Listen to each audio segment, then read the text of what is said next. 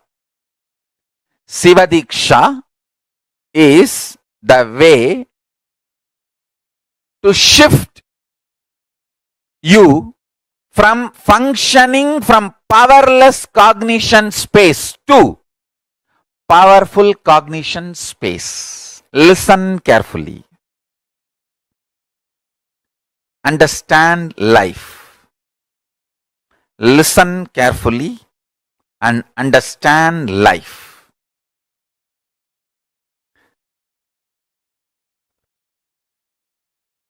I will repeat. First,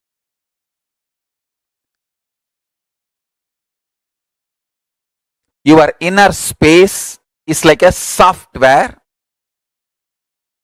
which decides how your life will be. That's the first understanding. Second, if the inner space is filled with powerless cognitions, powerless, suffocating, wrong ideas about yourself, about your world, about God, it can be more and more suffocating, making your life difficult. And if you can start building the content of your inner space, powerful, start functioning from powerful cognitions, truths, understandings about you, world and life, you can become enlightened, manifest powers and all possibilities. Now listen carefully. The good news I have is your inner space can be beautifully reprogrammed. It can be reprogrammed with powerful cognitions. It can be reprogrammed for enlightenment. It can be reprogrammed to manifest the state, space, powers of ultimate Paramashiva.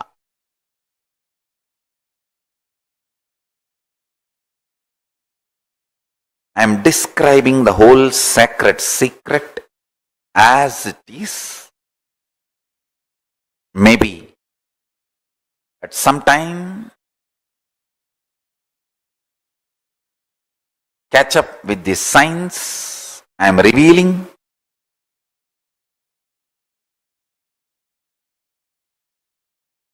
Listen, listen intensely. Maybe the modern day science will catch up with what I am revealing at some time. Sooner the better for the humanity. Listen. Your bioenergy is left inside your body when you assume the body. Like a snake, it just goes into your Mooladhara chakra and rests coolly in the Paramashiva Bodha. Between the age of 0 to 3, the first activity starts at one point. You start feeling, I exist. We say, na, the time I remember me. That happens between 0 to 3. The earlier it happens, better for you. The earlier it happens, the being is higher conscious. People who never miss that prajna, I exist, are incarnations. They miss just for a few days or few weeks, but within 1 or 2 months, get that I exist, are yoga prashtas. I have so many yoga prashtas in my Gurukul. These kids, they wake up to the reality, I exist. Visualize your bioenergy as snake, and that idea you exist, that prajna, is the Nagamani. The golden diamond develops on your bioenergy snake's third eye, on that forehead. Now, when that starts, that is when your life starts. The perception of your life, the experience files of your life, good, bad, right, wrong, the binary logic or the Nyaya Vaiseshika logic, whatever you evolve as your existence or the lessons of your existence starts happening from that time. Your prajna starts feeling its existence. Prajna means you start feeling, I exist, me, I am conscious. Now, that I exist starts developing upadhis. I am male, I am female, I am good, or whatever. I am good in something, I am. So this upadhis, the identities, ideas, patterns starts getting evolved in and around you. Listen.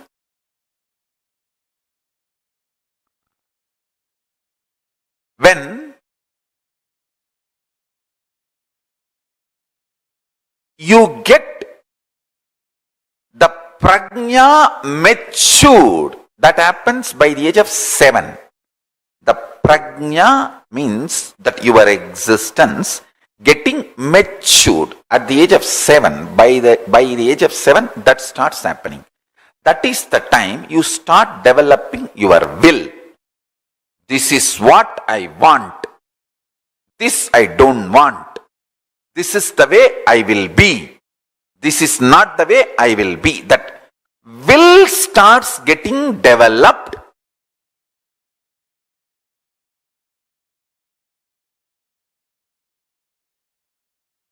So many times people ask me, Swamiji, why all over the world the elite, intelligentsia, the intellectual community is turning towards Hinduism? Because Hinduism is built on intelligence. It is built on intelligence. Our first initiation into Hinduism for any child is not based on some beliefs. The Hindu baptizing methodology is not based on any beliefs.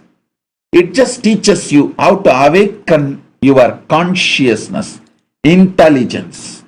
The first baptizing, Hindu baptizing initiation statement is Bhur-bhuva suvaha tat saviturvarenyam barho devasya dhimahi diyo yona prachodayat.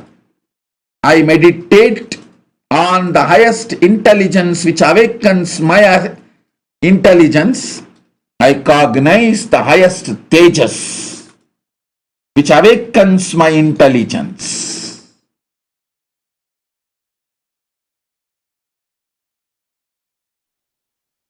Now, through the initiation I am going to give you all, I awaken the Paramashiva in you, make you all manifest the ultimate life, Paramashiva. As Paramashiva has blessed me,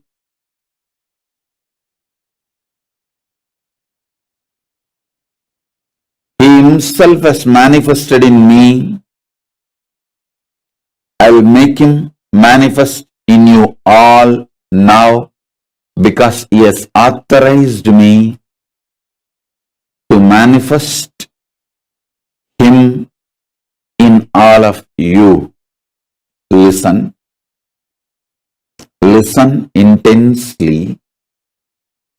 I'll give you some of the most guarded secrets of the spiritual world. In the spiritual world, there may be some gurus who experienced ultimate within them, but they will not know how to teach. There are some, even if they know to teach, they do not know how to transmit the experience.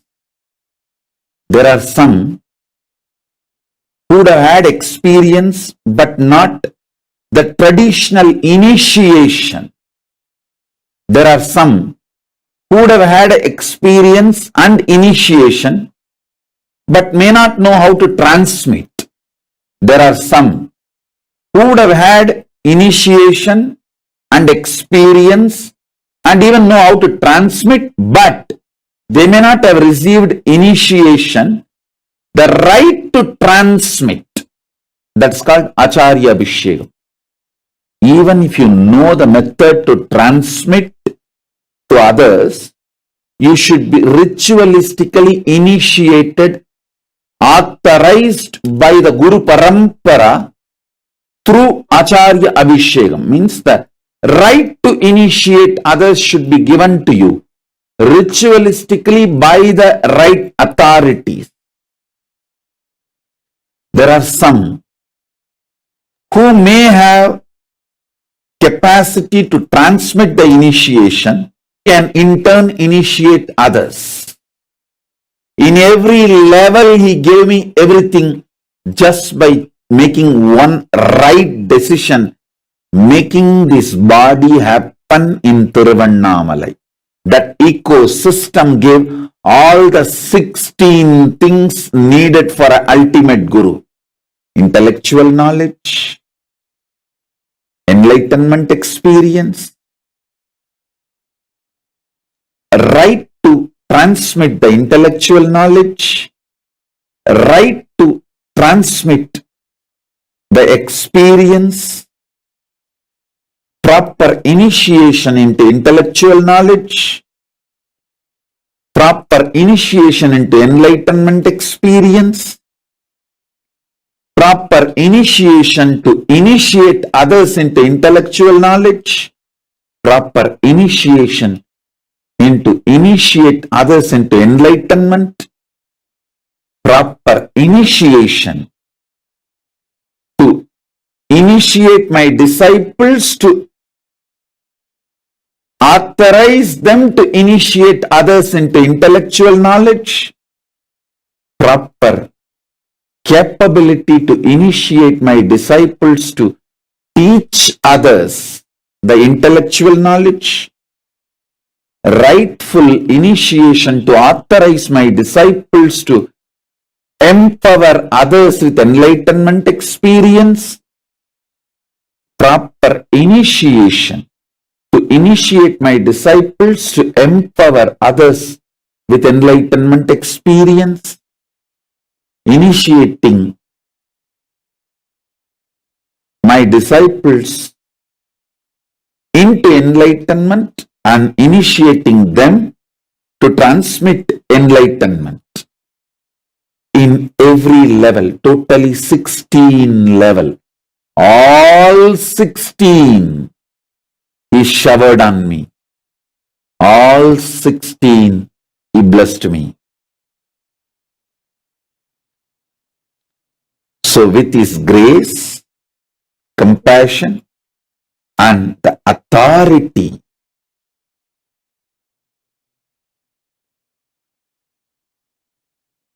with His grace, with Paramashiva's grace and Paramashiva's compassion and the authority Paramashiva showered on me directly and through the unbroken Guru Parampara, chain of Guru Parampara, I initiate all of you into Paramashiva Jnana, Paramashivadvaita, intellectually, experientially, ritualistically, and giving the Shaktipada, Shaktinipada initiation. So understand this initiation.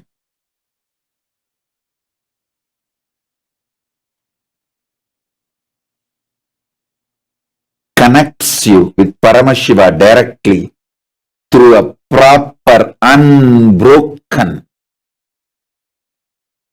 avichinna, unbroken, authentic Guru Parampara.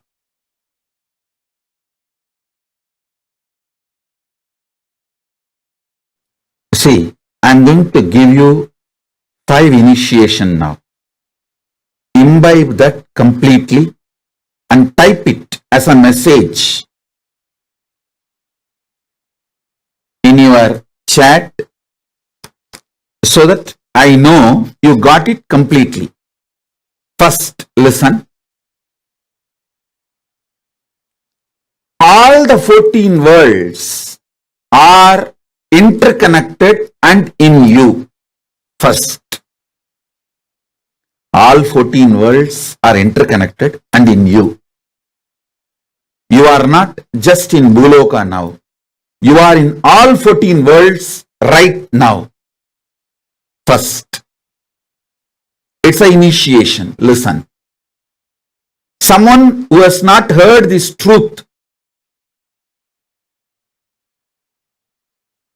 is poor, spiritually poor.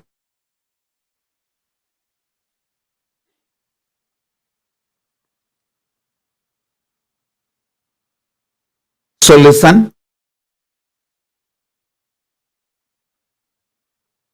First initiation. All 14 worlds are interconnected in you right now. First. Second, if you want to be a leader, head, top in this world, you will naturally want the same in the higher world also.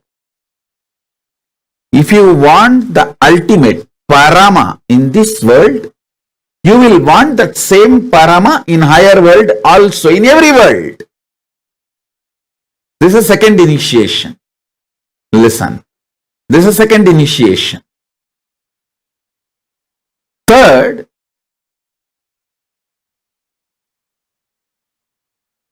in this world, only one can be ultimate.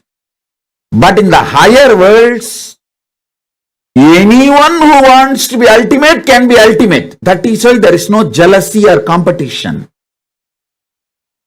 Paramashiva enjoys more people becoming Paramashiva. That is why it is called higher world. In the lower world, everyone wants to be ultimate, but no one can be ultimate. They beat each other, kill each other, destroy each other to become ultimate, but nobody becomes ultimate. That is why it is called lower world. Understand? The algorithm, programming, nature of the higher worlds, lower worlds, this world I am describing. In this world, one can be ultimate. That's why so much jealousy, competition. In the higher worlds, as whoever wants, they can become ultimate. The more ultimate, more Paramashiva celebrates. That is why no jealousy in the higher worlds. That is why it is called higher world. In the lower world, everyone wants to be ultimate, but nobody can become ultimate. They just beat each other, kill each other, destroy each other. Finally, nobody is ultimate in the lower world. That is why it is called lower world. In lower world, nobody. In this world, somebody. In higher world, everybody. This is the algorithm. programming, basic, fundamental way of functioning of the higher worlds, this world and lower world. This is the third initiation. This is the third initiation. The fourth initiation, listen.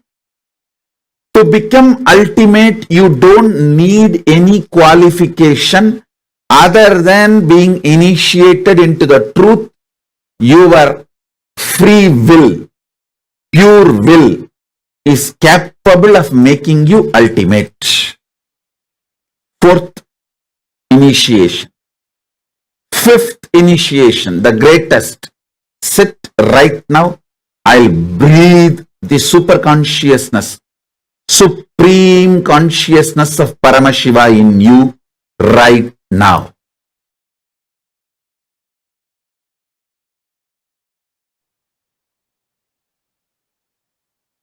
Listen. Normally, when you get a password, mantra, you need to repeat it, master it through your practice.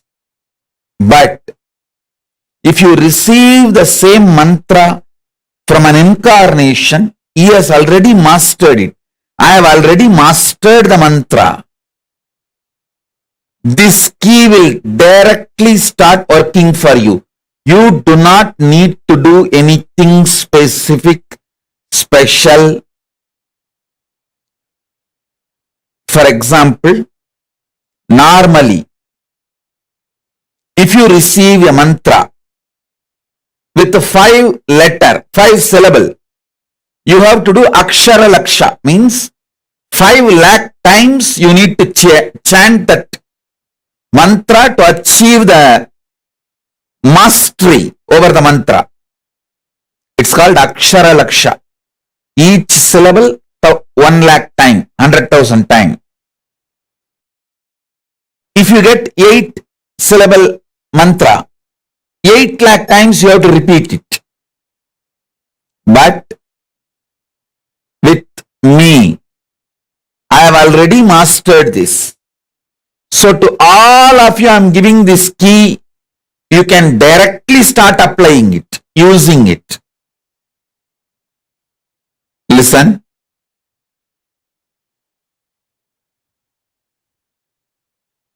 I am going to give you 4 mantras. Gayatri mantra. Then Shiva deeksha, Shiva mantra. Gayatri mantra will open Brahmaloka for you. It will give you access to Parabrahman. Samaya deeksha, Shiva deeksha mantra will give you access to Paramashiva. And I will be giving you Mahavagya, which will give access to me directly. It means which will give access to all gods and all the lokas. So listen. You can use these keys any time you want. Please listen. I am an extremely responsible person. Whether it is some simple headache and physical problem, or grave dangers and crisis, health crisis or business crisis or life crisis or accident, any crisis, use these mantras. I guarantee you I'll be there with you. I am the cosmic 911. I'll be there immediately to attend, protect, take care, do everything you need. Do not worry. I'll I'll shower you with me. I'll fill you with me.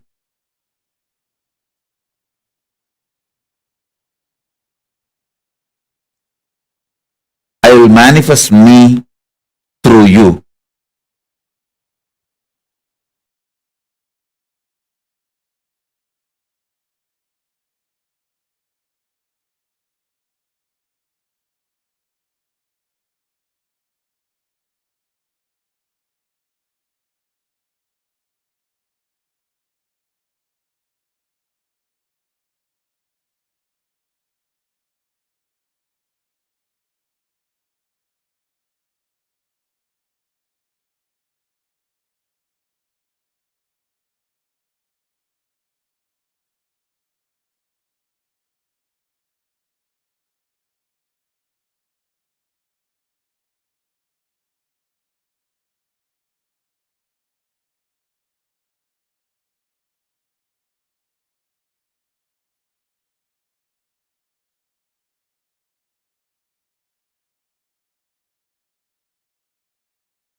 Shiva Diksha literally programs our inner space to be able to receive and manifest the highest space and experience of Paramashiva. Shiva Diksha is where we reprogram our inner space for us to be able to manifest that highest power or that highest state experience as Paramashiva. See, right now it is like this. One part of us goes like, yes, I am Paramashiva. I do have that possibility. There's another part of us which says, no, no. First, you show that you're Paramashiva, then I will trust you. And you tell, it's like this, like you tell life that, hey, you know what? I am Paramashiva. I know I am Paramashiva, but you manifest something for me so that I start believing I am Paramashiva. Life tells, no, no, no. You first start believing you're Paramashiva, then I'll manifest something for you. This two, like a tug of war, goes on between you and your mind. This constant, this juggle that goes on. So there's one part of you which goes on like, hey, I am Paramashiva, I am Paramashiva, I need to get this, I need to get this. There's another part of you which constantly fights with you, saying, you know what, first you prove that you're Paramashiva, then I'll give you. One part of you says, first you give, then I'll prove I'm Paramashiva. That will be the confidence for me that I'm Paramashiva. Every one of us sitting here have this tug of war in life. There's one part of us constantly fighting with life. There's another part of us that's constantly saying, hey, you know what? Let life tell me. Then I'll believe. Then life tells, first you believe, then I'll tell you. This tug of war happening in us is between us, our incompletions, and our higher possibility in life. Here is where in between, Soms will give a very beautiful example. This is where in between it is like using the veto power, and it says the guru comes in between and he says, listen, whether you have experienced your Paramashiva or not, because I am Paramashiva, I declare you are Paramashiva, I give my inner space to you. That initiation is what is Shiva Diksha. Precisely this initiation is what is Shiva Diksha. Is there any one of you here who have not received Shiva Diksha before? Ma Chetana Suragan, have you received Shiva Diksha ma before? Ma Ankur Rasdan and any one of you have not received Shiva Diksha?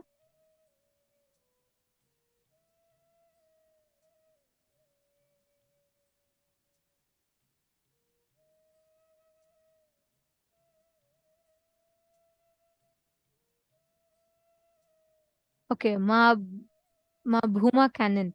Ma Bhuma, from which place are you, Ma? Sorry, I might have missed your message. Probably you would have replied earlier. Ma Dvanita also has not received Shiva Diksha. Okay. Ma Dvanita, from which place are you?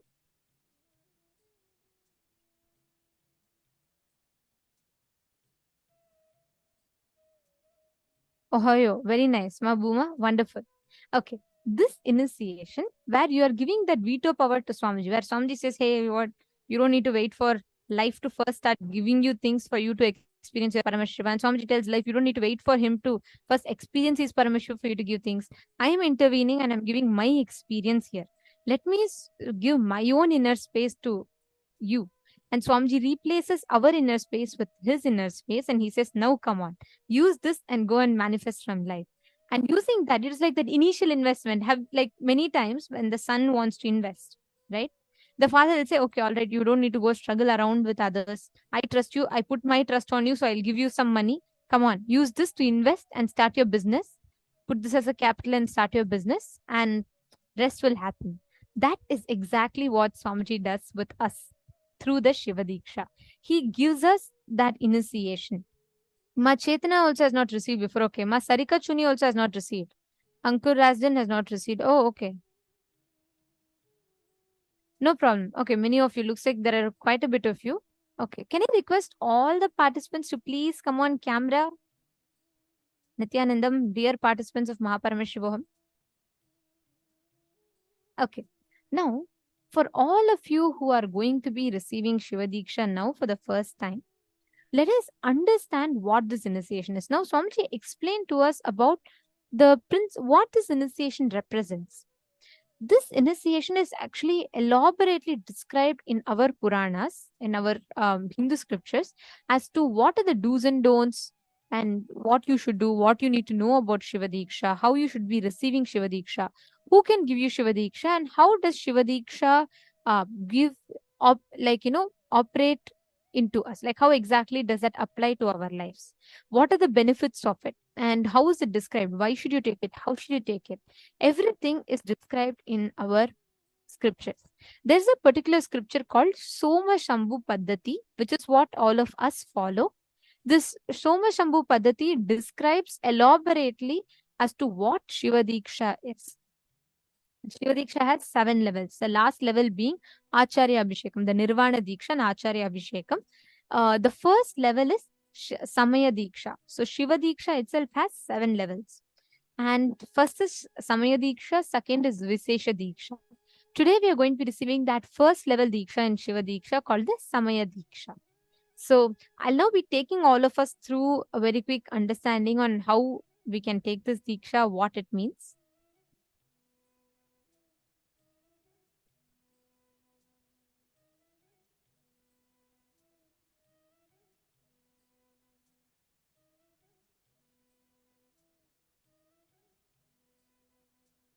So the procedure for receiving the Samaya Diksha, the Shiva Diksha, is of 3 ways.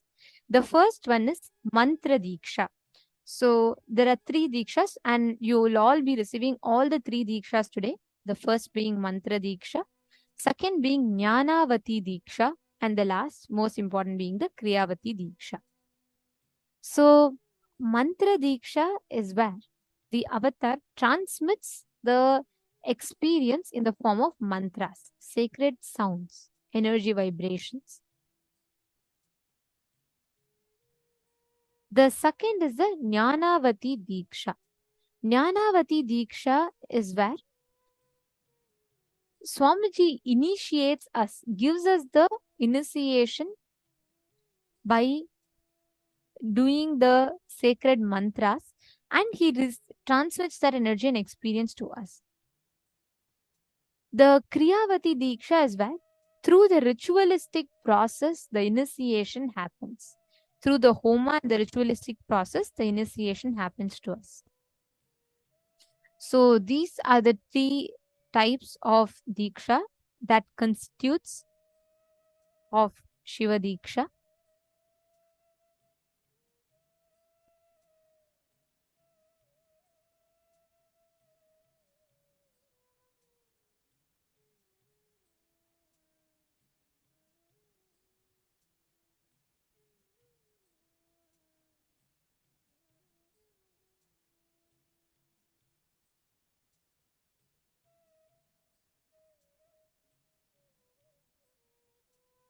And this is a very important session, so I request all of you to please provide your complete listening.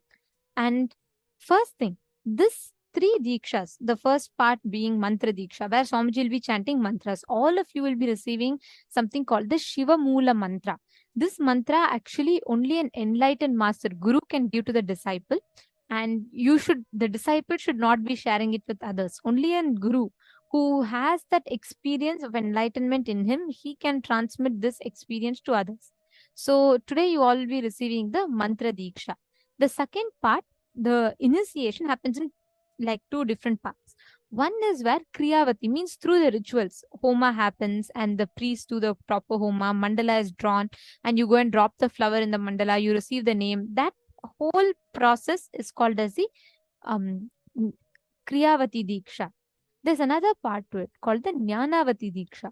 This Jnanavati Diksha is where only an enlightened master or an incarnation transmits his inner space into us through the Diksha. That is the Jnanavati Diksha.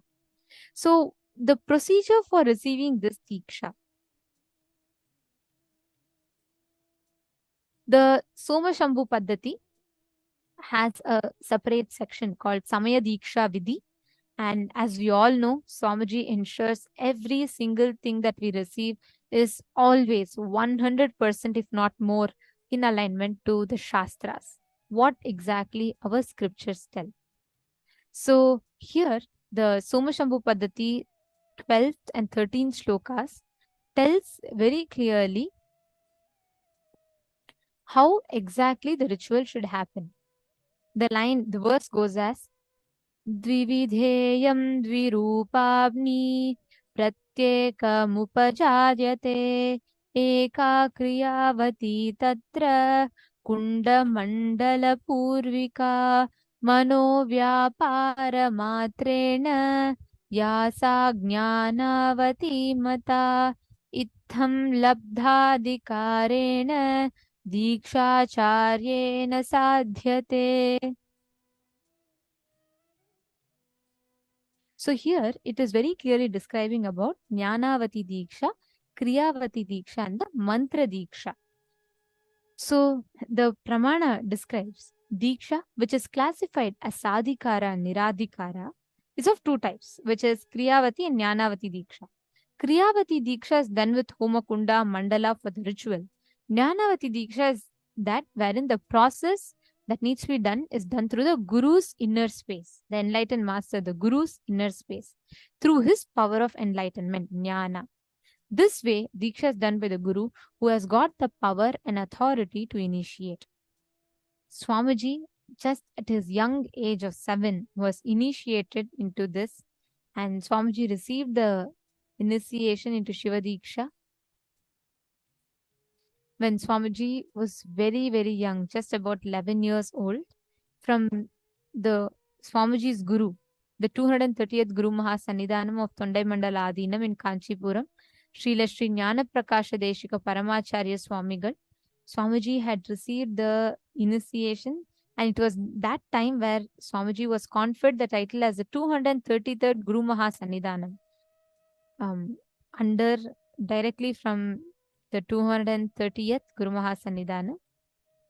At the age 11, Swamiji had delivered his first public discourse on this ultimate truth. So this is a very important part, and I request everyone to please listen completely. Here, all of you can see the mandala, correct? This mandala is called the Sadashiva Mandala.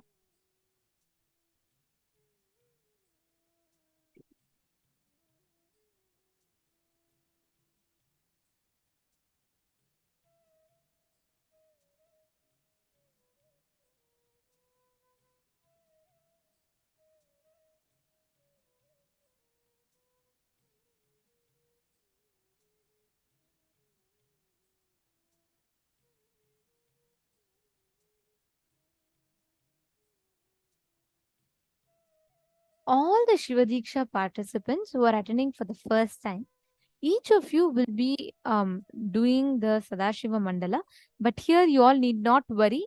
because we understand each of you are from different places and you may not have all the items to procure available to you. So taking that into account, you need not prepare the mandala this time, and as always, as the previous times as well, we will be showing the mandala for you all to offer. But it's important that you understand, so you don't need to worry about preparing this mandala. We will be projecting the mandala from live from Adi Kailasa. So you don't need to worry about preparing the mandala, but it is important that you understand the significance of it, the purpose of the mandala and the significance of Sadashiva mandala. During Shiva Diksha, one of the most important part is you will be dropping a flower on this mandala, and whichever place your flower falls at, that represents your energy. And as per that energy, you will be receiving the Shiva Diksha spiritual name.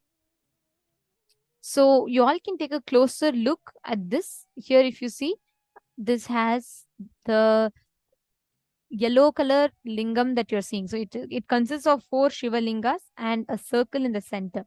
So the first yellow color Shiva linga is rice mixed with turmeric. The black color Shiva linga is rice mixed with carbon deposit, the soot. And the third white color Shiva linga is just raw rice, white color. And fourth, the red color Shiva linga is Shiva linga mixed with kumkum. The kumkum is put on the rice. And the center circle has a layer of all the 3 colors. And this mandala is drawn on the white color cloth.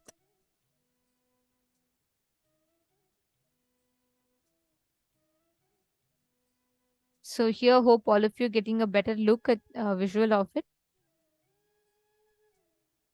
So you will have the lingam facing the north is the red color, west is the yellow color, south is the black color, and white is the east is the white color.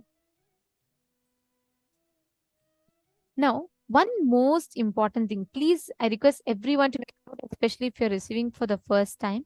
If you are offering the flower, you will be standing facing the east.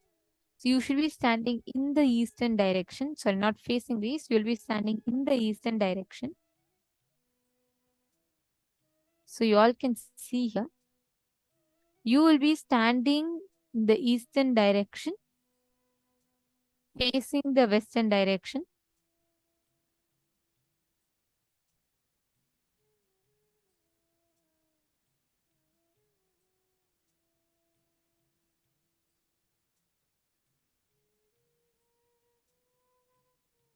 I request every one of you to please make a note of it. It's very important that you understand.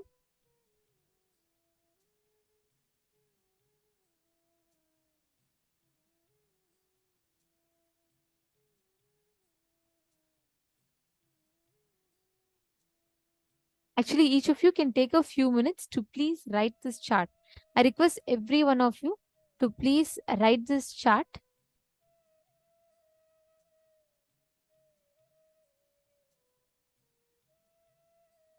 I request all the participants to please take a few minutes. It's very important. We take a few minutes and write this chart, then we'll be explaining to you further.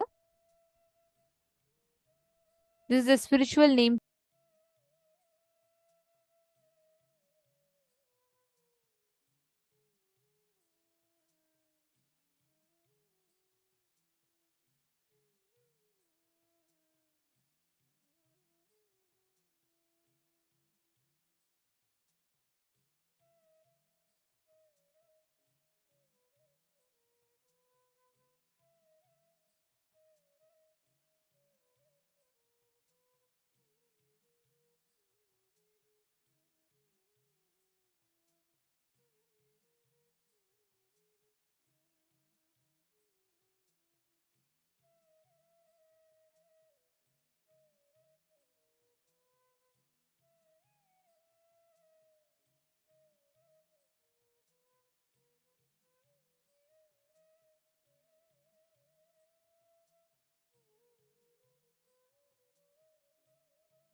Yes.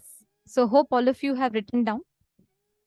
Now, this is the name chart, like to make it easier for you all. So now that you have written this down, please understand Satyojata is the white color face of Shivalingam that you're all seeing. So if your flower drops in the Satyojata Shivalinga, your name will be, let's say if it is um okay, so let's say Ma Chetana. Ma Chetana, if you drop your flower in the black color Shivalinga, so you will not say, hey, I like black, I'll go and put my flower in black. No, that's not how you will do it. You're just going to drop the flower, and whichever color of the Shivalingam that the flower drops in, that becomes your name. So for example, for Ma Chetana, if her flower falls in the black color Shivalinga, her name will become Chetana Aghora Shiva Shakti. Whichever face, each of these lingams represent one of the face of Paramashiva. So it starts with Satyojata, the white color, Vamadeva, red color, Aghora, black color, Tatpurusha, which is pulling out of delusion, the yellow color, and Ishana is the middle circle.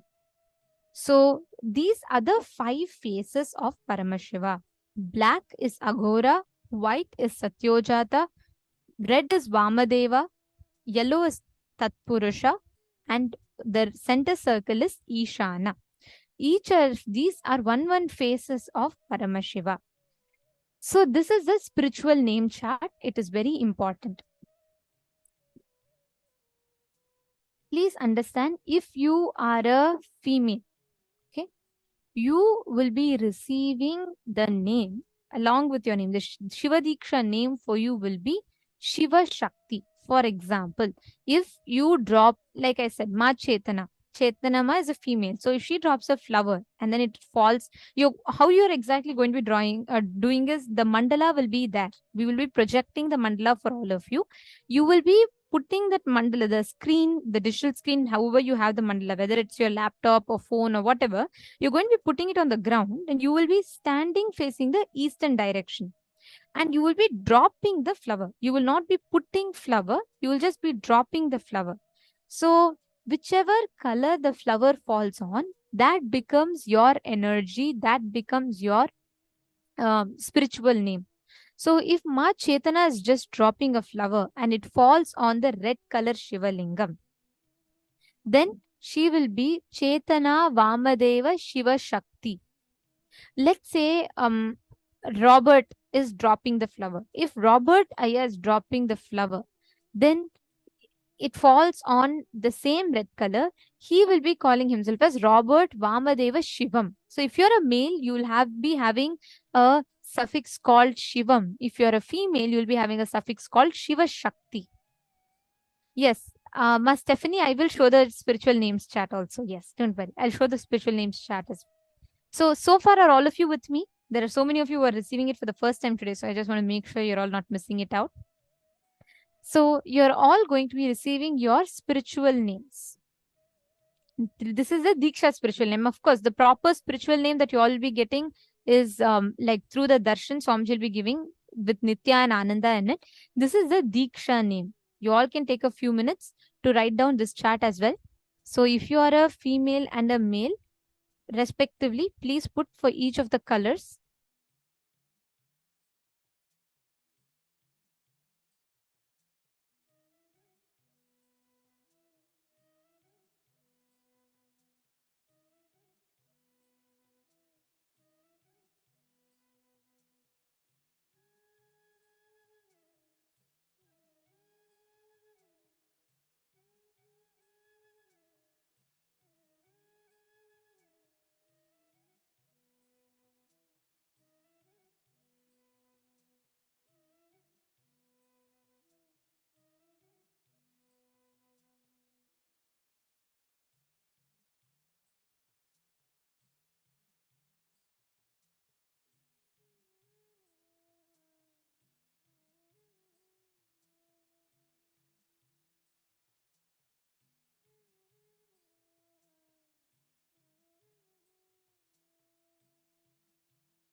Yes.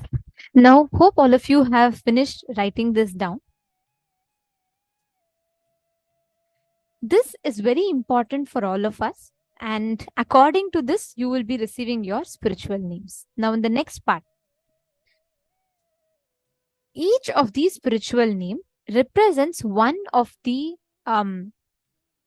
phases of Paramashiva. The second part of Shiva Diksha is receiving the Rudraksha Kantamala, and the initiated beings who receive the Samaya Diksha, the Shiva Diksha, are gifted with the sacred Rudraksha Kantamala. So this Kantamala, if you see, this is called the Kantamala. You all can see here. This is called the Kantamala. This Kantamala is which the Rudraksha which gets energized with the Shiva Mula mantra, and this holds the energy.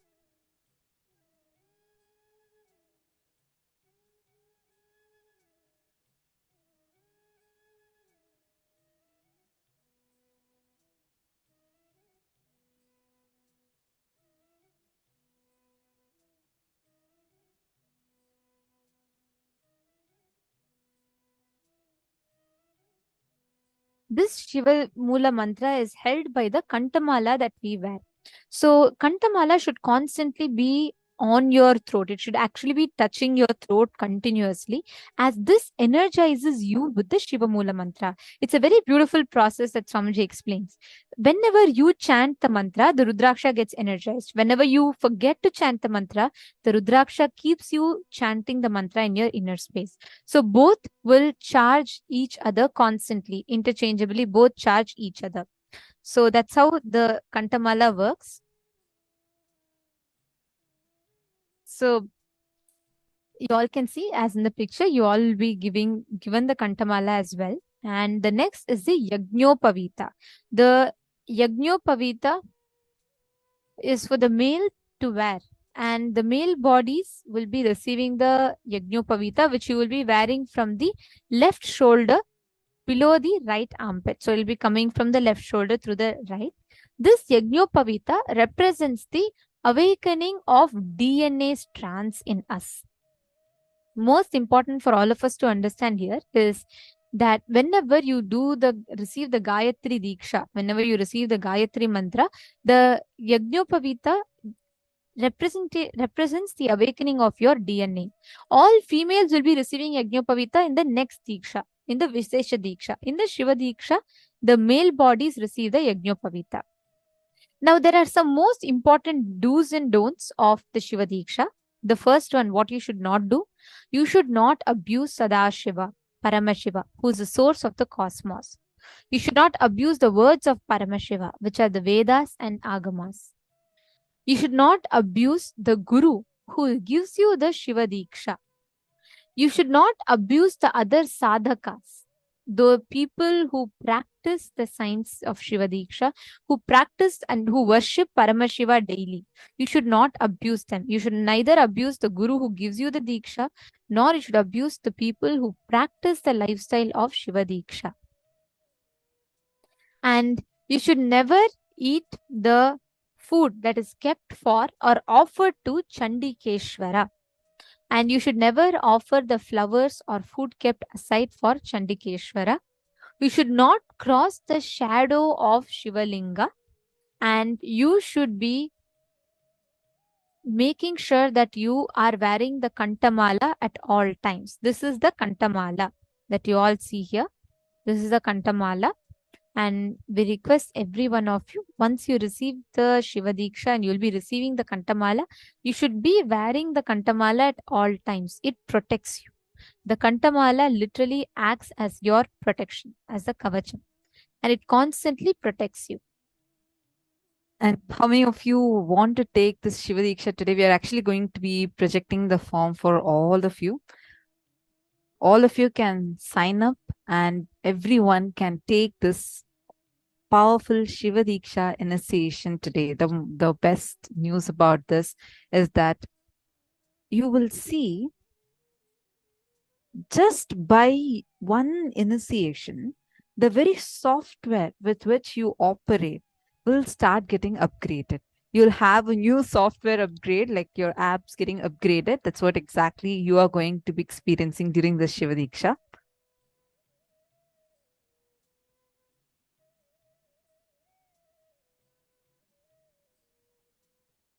And I also just wanted to announce, see, taking Shiva Diksha will directly help you even with power manifestation. Only when you take Shiva Diksha level 1, you can take Shiva Diksha level 2, which is the Vishesha Diksha.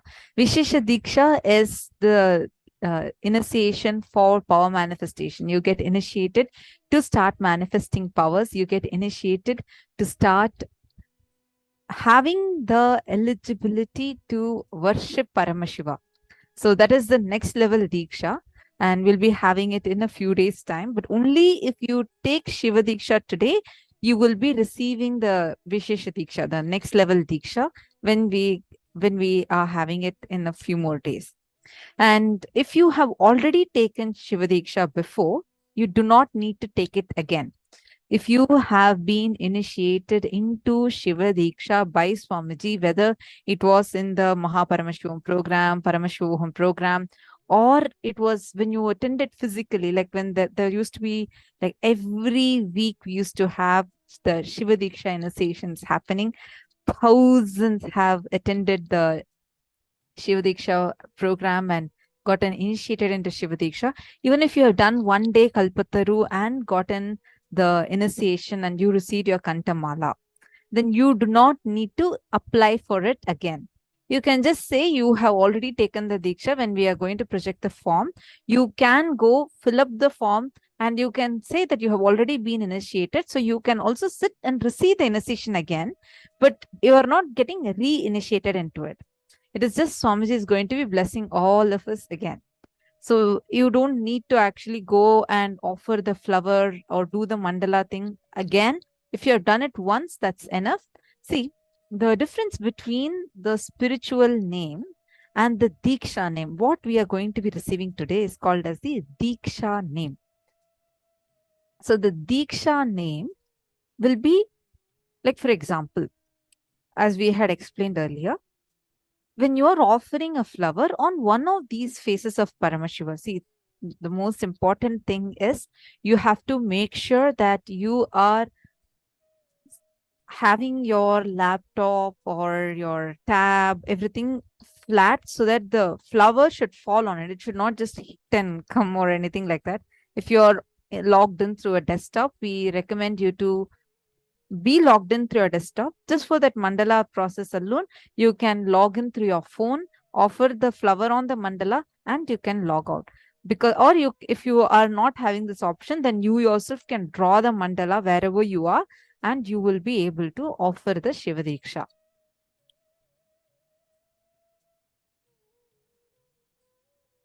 Yes. So now let us understand about this little more, and then we are going to be showing you all the form that you can sign up for this.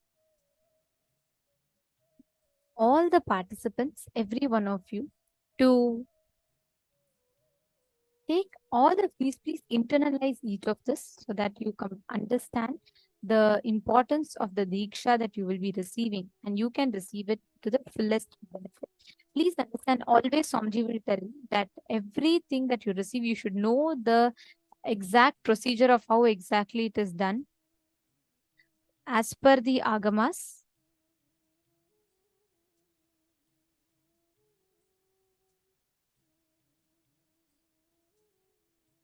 So it is very important that each of you receive the Diksha exactly as it is described. And you also should understand the significance of why what is done. Why is something done, how it is done, and what is done.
link for all the participants to sign up. Every one of you that want to receive the Shiva Diksha can head to tinyurl.com/Shiva Diksha and please sign up for receiving the Shiva Diksha initiation in that. If you are receiving for the first time and if you are receiving a re-initiation both, you can sign up. Please sign up in tinyurl.com/Shiva Diksha.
Support desk team has posted the link for all of you in your Zoom chat, so you all can go ahead and sign up. If you are missing, please make sure you're asking in the chat again. Our support desk team will keep you posted with a link. Now, since morning, we all have been understanding about one very powerful science. How powerful our inner space is. We learned the power of our inner space, tapping that Chidambara and understanding how you can recreate your future, how anything that you want, you can reclaim the power of your inner space. Then we have understood about the software that we operate from and how we are having the software that all of us are carrying in us, and how we are relating with life through that software. This by upgrading that software, which can be done through the Shiva Deeksha, the very experience, the quality of your life that you are experiencing will transform phenomenally. Now, what is the science of manifesting the reality that we want? We had a very intense workshop, the Kalpataru workshop. Step by step, we understood about the science of manifesting our reality. Now, the next session that we are entering into is actually a really interesting one. We are going to be understanding how we can manifest. Like you can choose a date in the calendar and you will be able to manifest exactly what you want within that date. This process is called as planting your future. Literally, you planting your future, asking what you want to manifest by what date and manifesting it. So this is the session, the consciously planting your future session that all of us are going to be experiencing. How many of you want to experience this?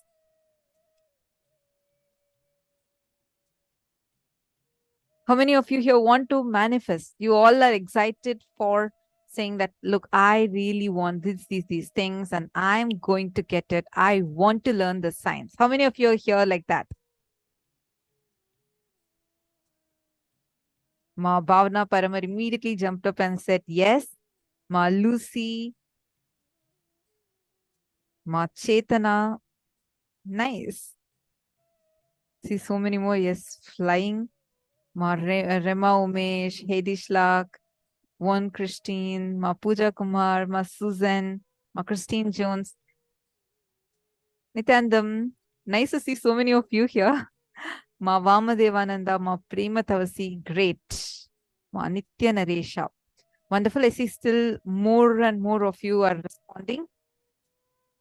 Manita, you're saying, I want to learn. Yes, exactly. That's what we are going to be doing in this session. Swamiji is actually going to be taking us all through a very, very, very powerful session right now. A very short one, but extremely powerful. And Swamiji is going to teach us this very science to us.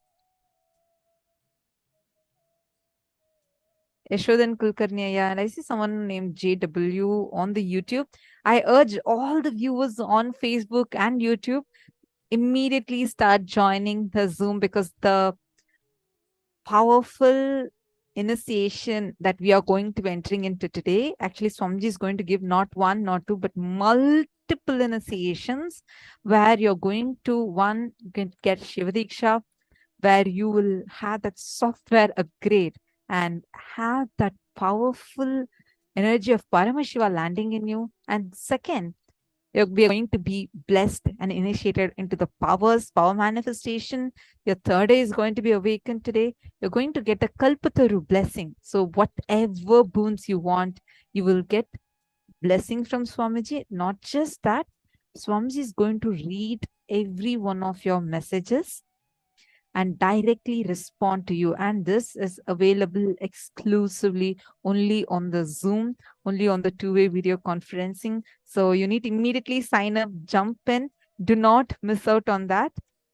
And we are also going to be receiving the initiation into Sampragnata Samadhi, where you are going to experience a deep feeling connection with Maha Ganapati, with your Ishtadevata, and get the power of feeding Ganesha. So a lot of things are there today. So make sure you are not missing out on this. Go ahead, immediately join the Zoom rooms, and you can ask us any questions that you want in the Zooms as well as on the social media platforms. But darshan is exclusively available only for the participants that are sitting with us on the two-way video conferencing. Okay, so now without further ado, let's enter into the session. So Swamiji is going to be explaining to us the science of how we can consciously plant our future. Now, what does that actually mean? Every moment you have the power to create what you want, but we don't know how to harness this power. We are going to do a very unique power manifestation where you're going to use your consciousness, your conscious power to manifest any reality that you want. And Swamiji is going to explain us the process now, and right after that, we will be doing it. So let's listen to the revelation from Swamiji.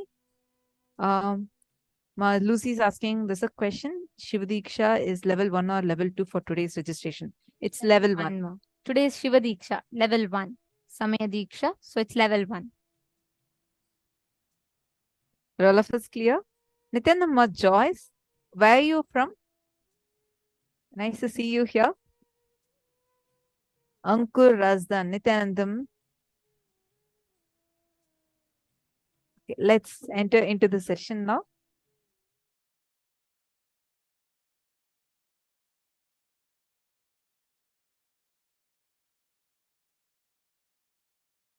Keep the coconut on that exact spot where you wrote in the calendar and move the coconut without touching, just by your will. I tell you, the will power, oneness with which you move the coconut will make that sankalpa into Satya Sankalpa. Understand? Today, it's a unique power manifestation for planning and planting the future. Get printed calendar, monthly calendar, 12 sheet of this whole month. Take the calendar, fill at least 10 things you want to manifest throughout this year. Now take few minutes.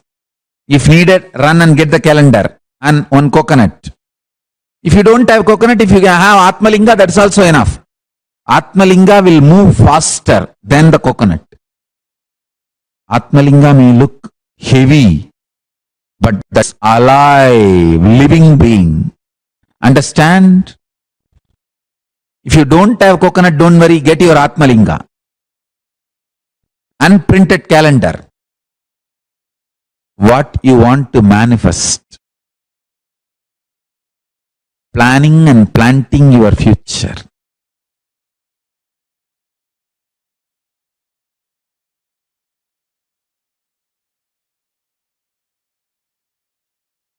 Planning and planting your future.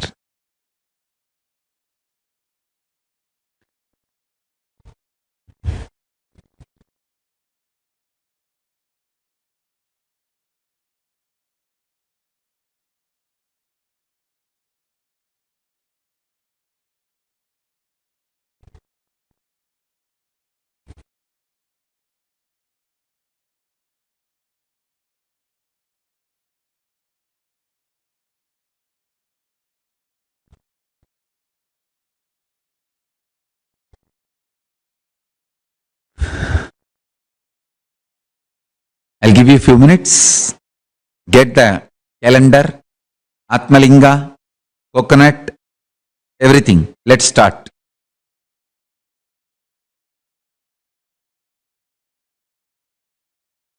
If you want, you can even have diary. On that you can write and keep the Atmalinga and do the power manifestation. Understand? Today I am going to help you to plant your future.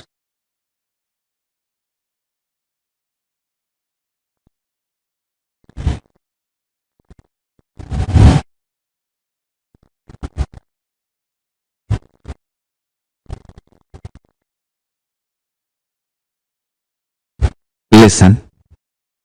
Please listen. First, come to the space of oneness.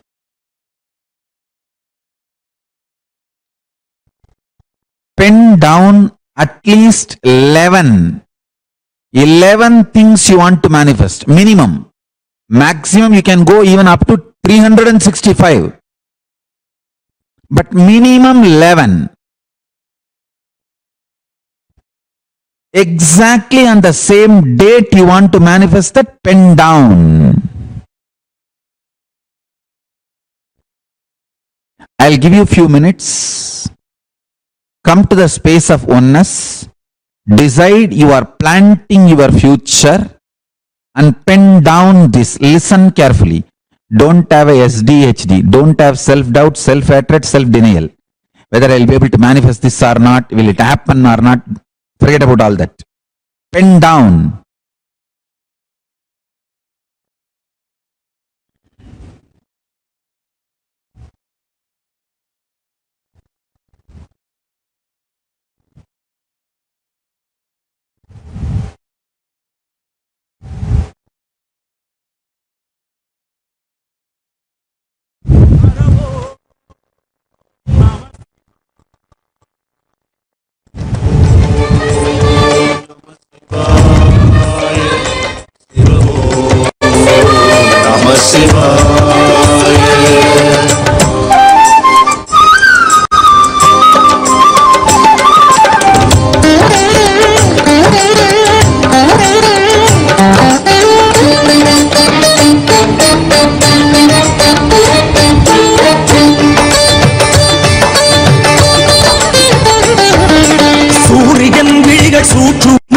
பரிமள செவிகள் அணிவது விண்மீன்கள் படைப்பில் வேதமயம் பார்வை சிவயோகம் நடையில் கம்பீரம் ராஜ Narasimham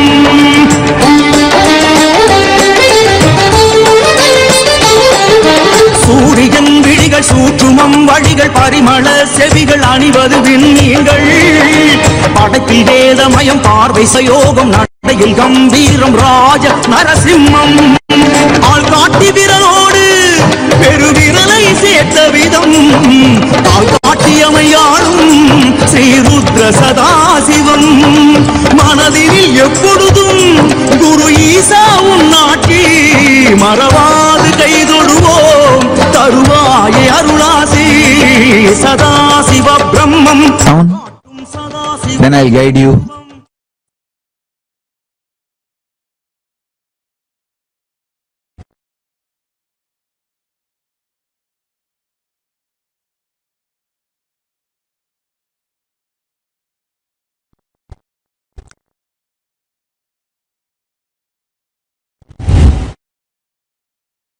Listen.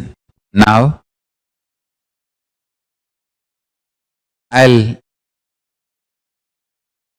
initiate the participants who are waiting for today. Samaya Deeksha, Mantra Deeksha. All over the world, many people are receiving Mantra Deeksha, Samaya Deeksha today. After the initiation, I'll lead all of you into the power manifestation, oneness process. Then you will all manifest powers today. So all the participants, even if you are already initiated, please listen to the mantra intensely and chant along with me. Here I am giving the mantra. Please first pick up the Gayatri Mantra card. The card on which Gayatri Mantra is printed, please pick up that and chant along with me. Om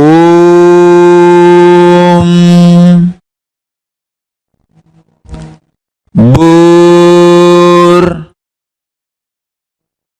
Bhuvaha Suvaha Tat Savitur Varenyam Bhargo Devasya Dhimahi Dhiyo Yona Prachodayat. Om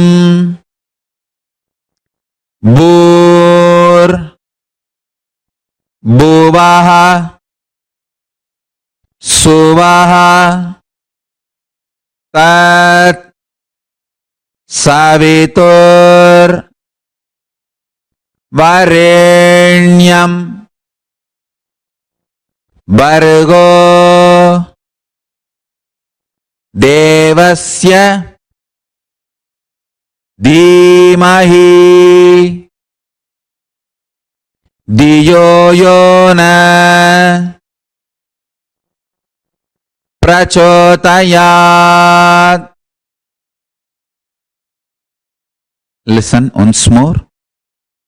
Om Bhur Bhuvaswaha Tat Savitur Varenyam Bhargo Devasya Dhimahi Dhiyo Yona Prachodayat. Next is Samaya Deeksha, Siva Deeksha mantra. Listen to this intensely. This is the password to connect with Paramashiva, Sri Kailasa. So listen to this mantra. Om Ham Haum Shivaya Namaha. Om Ham Haum Shivaya Namaha. Om Ham Haum Shivaya Namaha.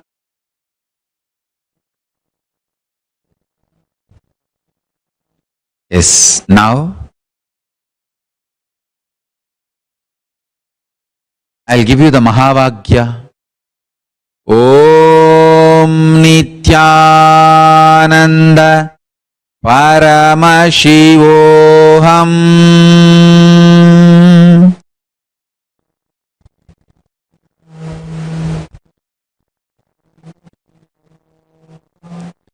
Om Nithyananda Paramashivoham.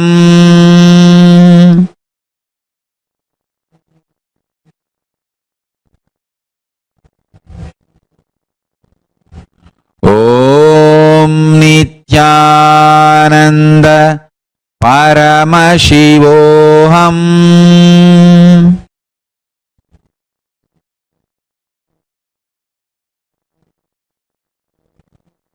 Now, listen carefully. Gayatri mantra, which I gave you first.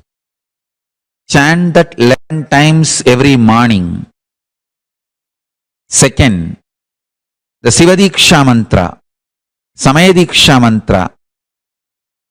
Chant that 108 times after the puja in the morning.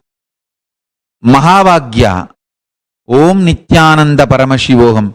Chant whenever you want to manifest powers. Now, let's start the process of oneness. Keep the Atma Linga in your hand and sit straight. You don't need to close your eyes. You can be watching the screen. You can sit with open eyes. You can see me walking in and around. Everywhere you are all sitting. and initiating each one of you,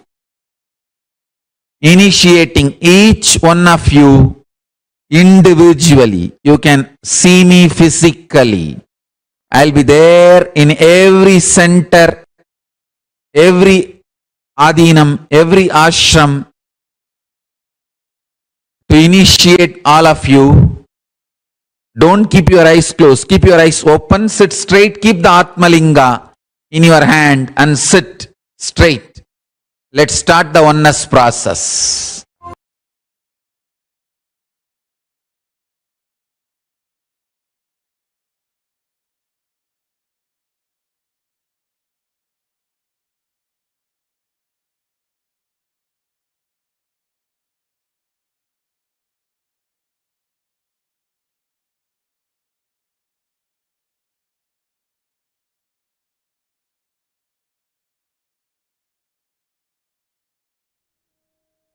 Yes, sorry for the technical glitch.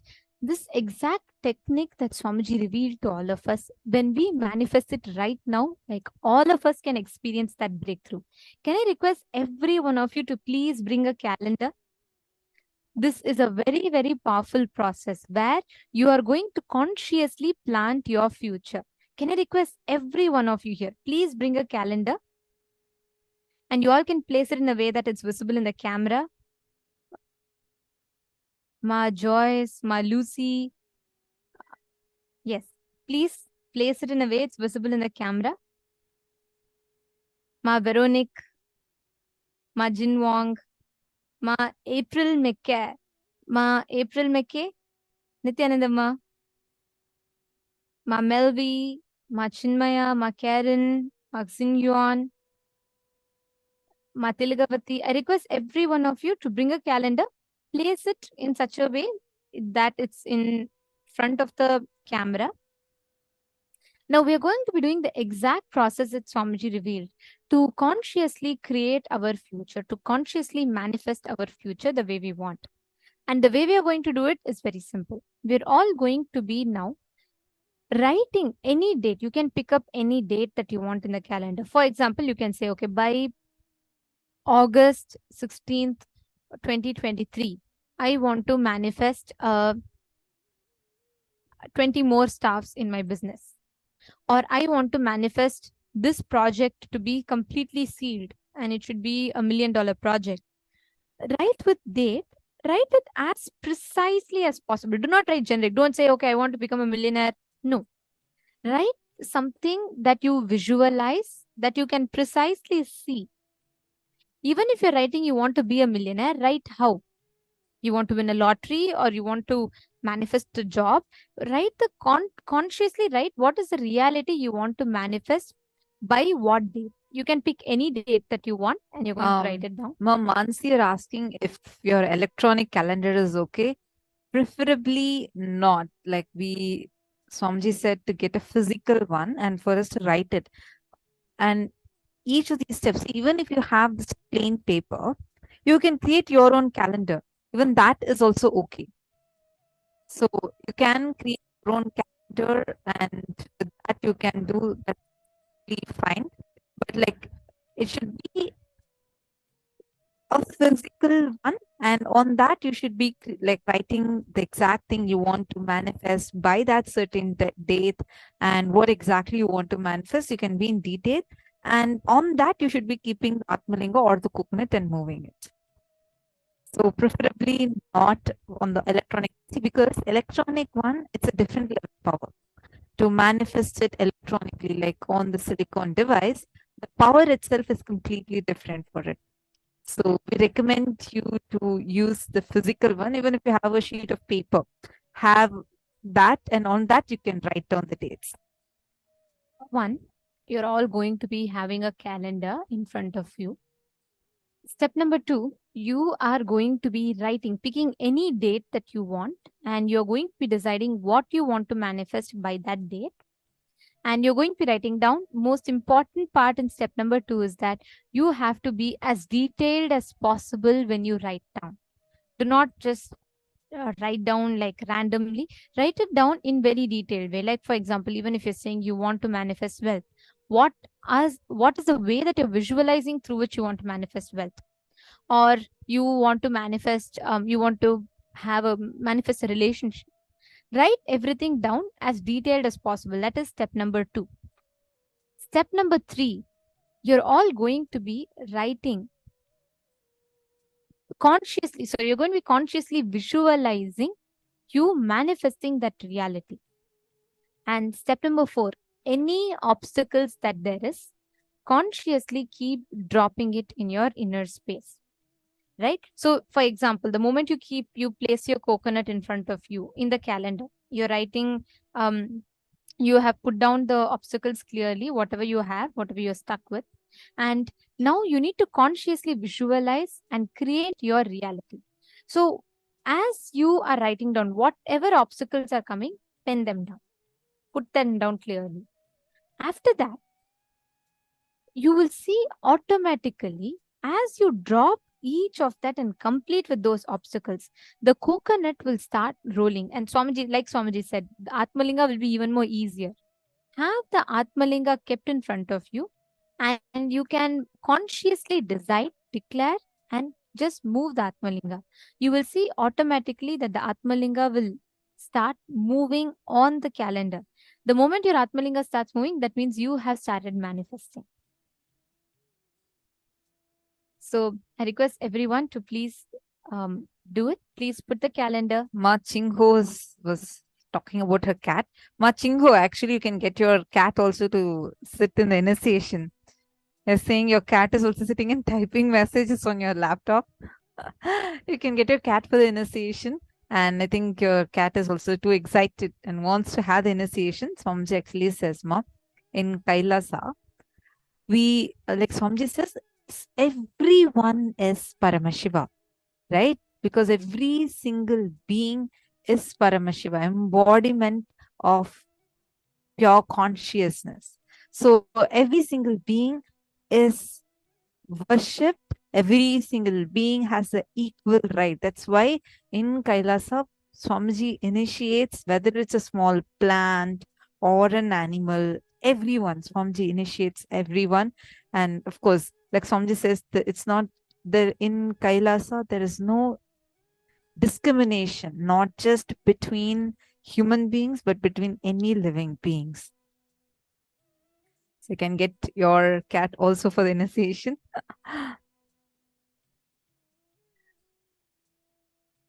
So now, are all of us ready? See, whether you manifested this power before or not, I request all of you to get the calendar now and start writing down what exactly you want to manifest. Ankur Razdan is asking, what exactly is Atmalinga? I'm going to show to all of you.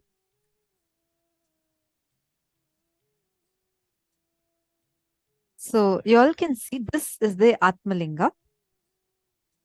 The Atmalinga is, I hope you are able to see in the camera.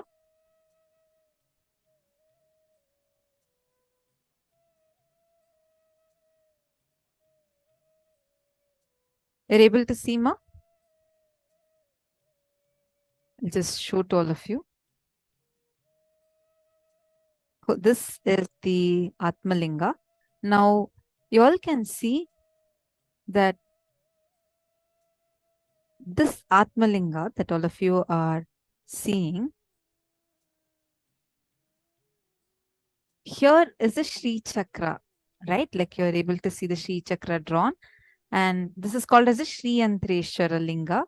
And this is energized and blessed by Swamiji and given. And this contains Paramashiva in the form of Linga and Paramashiva Shakti, Devi Para Shakti in the form of Shri Chakra, and Guru Swamiji in this Bindu. So the top one is, this is the Atmalinga, and Swamiji energizes and blesses each one of us with this Atmalinga. Like Swamiji says, Angushta Matra Purushaha, the thumb-sized soul.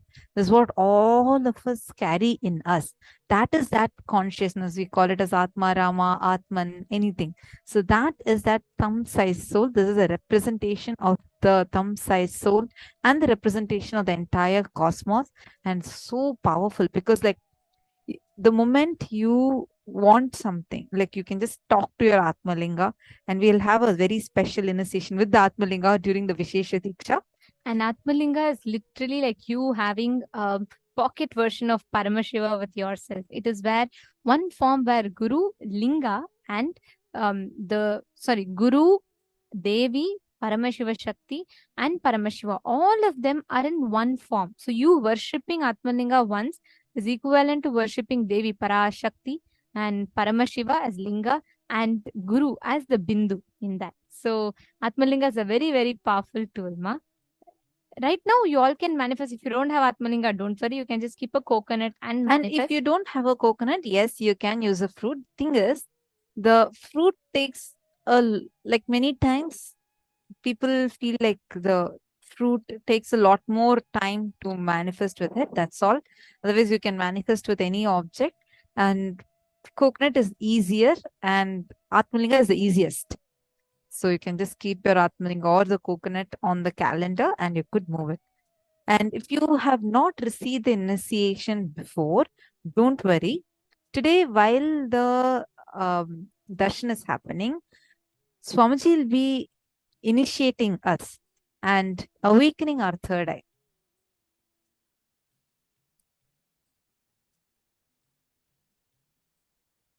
And Swamiji will be blessing all of us to be able to manifest. Ma Kalyani, you should not keep it in your hand. See, once please take a calendar. In the calendar, choose the date. For example, okay, by August 20th, I want to become a millionaire. By August 30th, I want to be able to get a huge house. So you can go to that date and you can write down exactly what you want. Even if you want someone to come and complete with you, you want a relationship to become good with someone, choose anything. Right now, start with one. Choose one date and write that one date and keep the coconut on that. Take a calendar, write down what you want on that particular date. Keep your coconut or your Atmalinga on that date. Wherever you have written, keep it there, and just without touching, you should not touch. Look through your third eye intensely, and the coconut will roll. You have to roll the coconut through the power of your third eye. And most important thing, Swamiji revealed in the Kalpataru video, right? It is like you have the will. Whichever aspect your will decides to empower, that is what manifests. So each of you have that will with you. Same way, now with your conscious will, whatever you empower, that becomes reality. So consciously visualize. Understand, now when you're visualizing, it is like remember the canvas, correct? So you're writing it on the canvas, whichever you are visualizing. So consciously visualize and declare that as reality. Understanding so far, are all of us clear with the process? Can I see so many of you sitting here? Ma Sumita Som, Boda, Karin, Anita, Anna, Melvi, Ma Chinmaya, Keek Ziao, Ma Lata.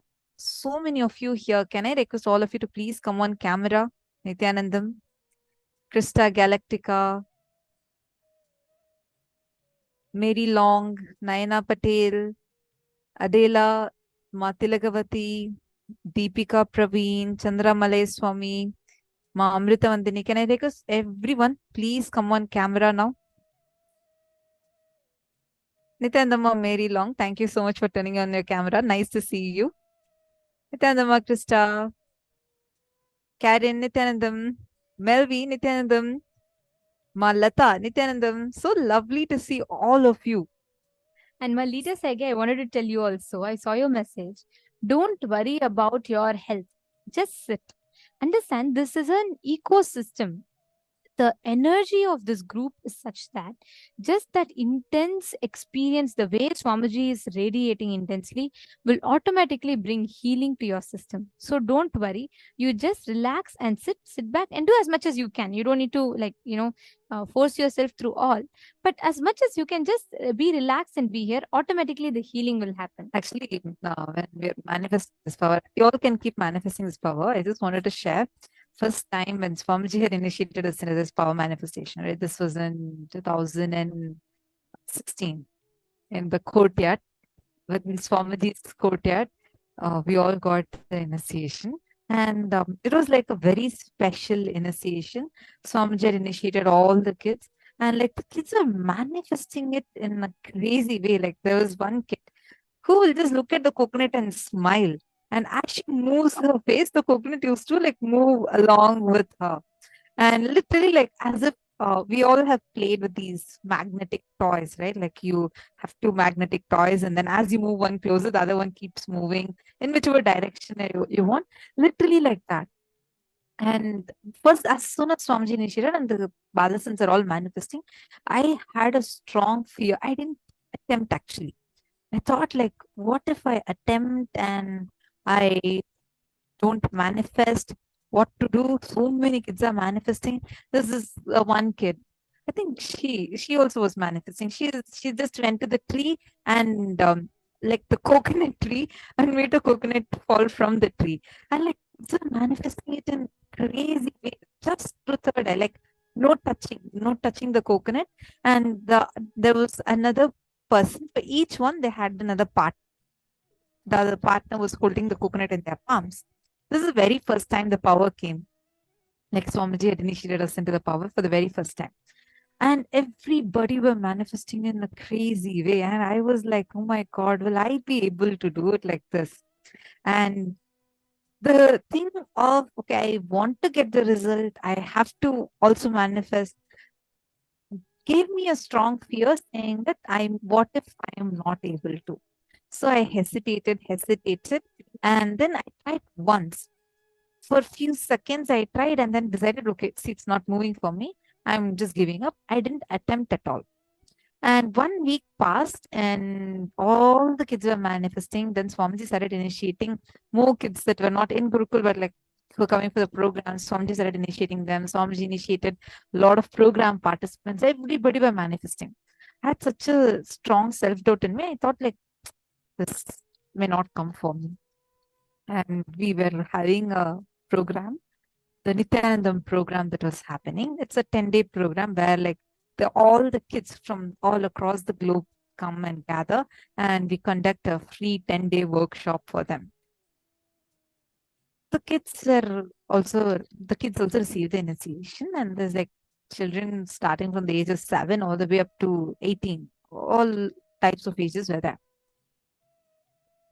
And we are now to demonstrate and show the power to all the kids who have come for the program. I had just walked into the hall. I was oblivious of what was happening, and I was just going to join, like, to conduct the program, just entering the hall. And we had our mentor, one of our mentors. She was sitting on the stage. She was like conducting the program. And all of a sudden, she announced saying, okay, Ma Tattvapriya, you're going to demonstrate this power. I was like, what? Demonstrate the power? Like, I had never attempted it before. And I didn't tell her actually that, okay, I have not done this power before. I didn't tell her any of that. I just looked at her and then she said, come on, you can do it. Swamiji will manifest. All the participants are all sitting around me and they're all like looking at me, and now I need to manifest in front of them. See, many times whenever you push, see, right now with our logic, we'll already come to the conclusion this will not work, and we'll be trying to fight with ourselves. Okay, try a bit, it may work. And then one more side says strongly, no, it will not work. So this war keeps going on for all of us inside us. Am I right? But when it comes to like a survival need, you will be like, the survival need will push you to, you have to surrender to Swamiji and you will manifest. That's the same situation for me. And like when so many of the children are standing like in around me, about 600, 700 children were there for the program. And I'm in the hall and I get the coconut, I keep it in my palm. I had to surrender. I had no other choice. It was like that pushed me to go beyond my logic for that few minutes. And I just kept the coconut in, like the other person, one other kid who was in the program, that participant, one of them was holding the coconut. The moment I just chanted the Mahavakya once, it was like an instant connection happened. After that, like the coconut not just moved, it's just started like standing, rotating, doing all gymnastics. Understand the power. That was my first breakthrough in this power manifestation. After that, we all started doing it continuously like a marathon, and we all started like manifesting that power. But that was my first ever breakthrough. See, understand, we are currently holding on to our self-doubt, thinking, God, what if this doesn't happen? Or already thinking, I didn't do any penance, yoga, nothing. How will this manifest suddenly for me? Look, I have done this in my life. All that karma is sitting on my head. How am I going to be manifesting? We all have like this hundreds of statements running in our head, which will stop us from even attempting to manifest. Am I right? How many of you have experienced like this? Can you all raise your hands, wave your hands? I see so many of you waving now. Understand, just right now, if possible, go live on Facebook or at least sit and record. Record yourself doing this manifestation. If you have not yet been initiated by Swamiji, don't worry. Swamiji will be initiating us today. Very during the shortly, darshan. you'll be listening to it. Yeah, 8 o'clock Eastern Standard Time. And time is already 6:35. So we have very, very less time before we enter into the darshan. Swamiji will be initiating us. So just be here and get the initiation and try it, but record. Do this record. Put yourself, like you can call your friend and say, I'm going to be manifesting this power. Like put yourself in that mode, okay? Because that's when we will be forced to go beyond our logic. Like we'll push ourselves to saying, okay, just follow the process. You will be able to manifest. And it's very, very easy. And imagine and see, Swamiji is saying, you just need to sit. You're sitting in your room, your bedroom, fine. You can just sit wherever you want. You can be wherever you want. Sit, connect with Swamiji, and just move your one coconut on your calendar with your third eye. He will move the cosmos for you. And your $1 million will just like that manifest. Whatever you want. I'm giving $1 million as one example. You have a 20-year fight with your best friend who was your best friend 20 years before, and now you're not even able to talk to her, you're not able to even relate with her, but you want your friendship to be reunited back again. And you're writing that as a boon. I'm giving you an example. You don't even need to pick your phone, call her right now. All you need to do is just sit right now, do the power manifestation, write it on your calendar, move the coconut or your Atmalinga through your third eye, see what starts happening. Suddenly that person would call you after 20 years and talk to you and complete with you. Suddenly you'll see your friendship gets back even much stronger than before. This is the power. How many of you want to do this?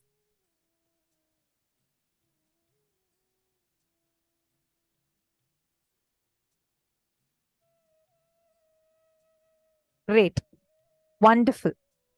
Just sit now and manifest. Just focus on the power manifestation and you will see Swamiji will do it through you. Just sit, chant the Mahavakya. You'll easily be able to manifest.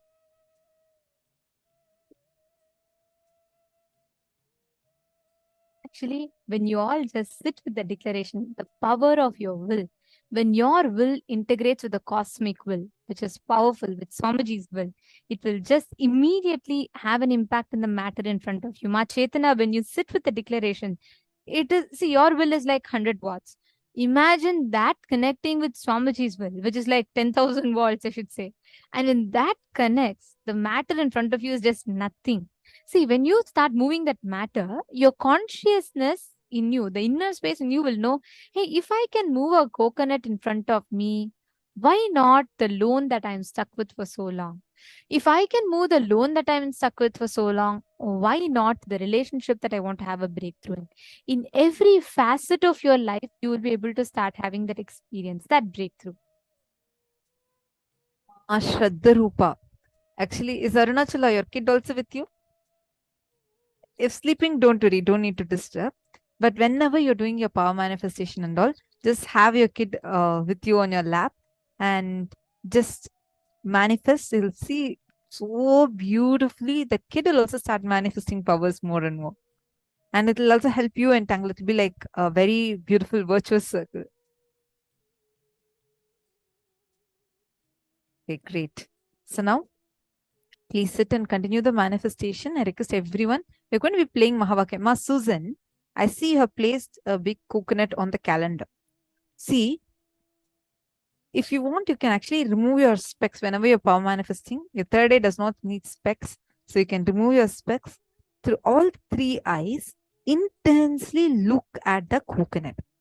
Now, you kept the coconut on the calendar, right? Let's say this is the calendar. You've written the thing you want to manifest. You're going to keep the coconut here. Through all your three eyes, look at that coconut intensely. And just with your will, with your strong will, just move it. You will actually see the coconut will respond to you and move as per what you command. Even little bit, if it just rolls out, that's enough. All your obstacles will roll out. Just try it. Right now, sit, chant Mahavakya. You'll actually play the Mahavakya. Just do it. Ma Vaidegi Bala Subramanyam, wonderful. I see you have kept the Atmalinga. Intensely look at your Atmalinga. You'll actually feel that connection starting to happen. And just move it. Like feel with that will, just move. You'll be able to move it. Yeah, you don't need to touch it. Just move it. You'll definitely be able to do it now. Come on.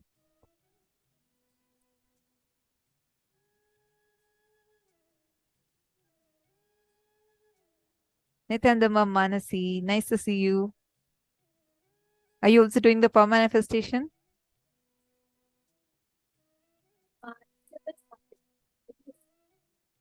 With your head, neck, and spine in a straight line always, because your will consciously gets directed towards the result that you want to manifest. So whenever you're sitting straight, you're bringing that awareness to your system. So my Isabel should sit straight.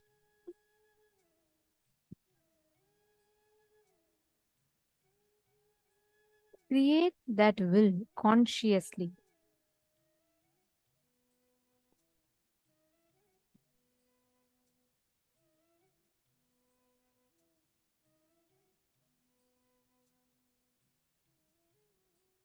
Veronique Saikumar, do you have Atmalingama?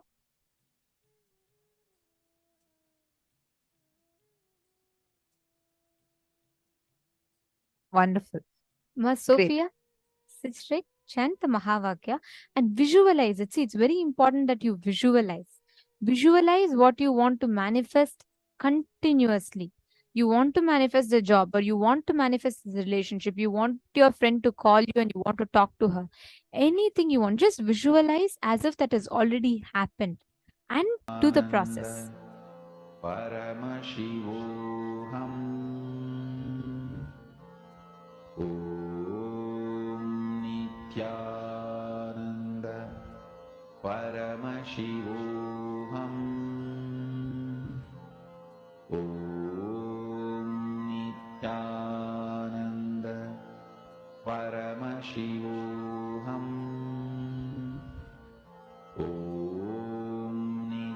All the viewers that are watching us on YouTube and Facebook, if you all also need any help, feel free to post it in the comment section and we will be able to support you, help you to manifest it. All the viewers that are watching us right now on YouTube and Facebook. And most importantly, since darshan is starting in about just about an hour or so, please do not miss. Join the Nayana Deeksha, meaning you can join the two-way. You all can go to paramashivoham.org and you will be able to join the program. Please join in the Nayana Deeksha so that you can receive the darshan. Just a gentle reminder, darshan will be exclusive only on two-way video conferencing. It will not be live on social media platforms. So to not miss the darshan, please make sure you're joining in the program, the darshan.